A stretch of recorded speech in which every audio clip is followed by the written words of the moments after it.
kaliwat kanang mga nakawan ng motor sa lalawigan ng Bulacan, walang tigil sa 24 oras na pagbabantay ang Philippine National Police o PNP upang masugpo ang mga krimen sa iba't ibang bayan ng Bulacan. Isa sa maalab na tumutugon ang Balagtas Municipal Police Station na pinangungunahan ni Police Major Carl Vincent Centenaje, hepe ng Balagtas MPS, sa alerto at agarang pagtugon sa kanilang tungkulin. Katunayan, kaninang alas 12 ng madaling araw lang, Pebrero 26, naaresto ang 3 sospek dahil sa pangangarnap ng isang tricycle sa barangay Pulong Gubat, Balagtas, Bulacan. Ayon sa investigasyon, gabi ng Pebrero 25 nang dumulog sa kanila ang biktimang si alias Rico, 45 anyos, na residente ng Santa Cruz sa lungsod.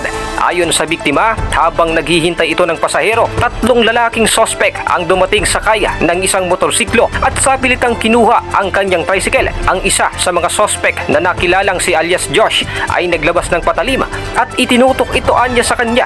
Pagkatapos ay inutusan siyang ibigay ang susi. Samantala, ang isa namang sospek na kinilalang si alias Chris ay agad na sumakay sa tricycle kasama si alias Josh. Agad namang nagpadala ng mga intel operatives ang istasyon sa pangunguna ni Police Major Centenaje, hepe ng Balagtas MPS, upang magsagawa ng follow-up operation. Sir, kahapon po, February 25, bandang alas 8 ng hapon, meron po tayong isang complainant na nagreklamo po at dumulog sa ating station upang i-report ang kanyang nawawalang tricycle. Agad-agad naman po sa pangunguna po ng inyong lingkod, kasama po ang aking mga intelligence operatives, nag-conduct po tayo ng follow-up operation na kung saan ay nahuli po natin ang isa sa kumuha ng kanyang tricycle. Nung amin po itong nilapitan at na-interrogate, doon po namin napag-alaman na sila po ay tatlong katao na kumuha ng tricycle.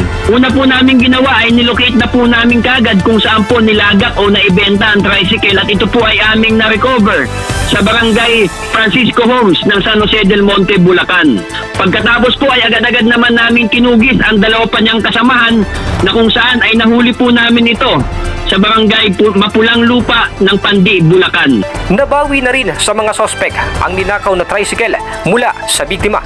Nagbigay naman ng panawagan si Police Major Carl Vincent Centenaje sa mga residente ng lungsod na kanyang nasasakupan.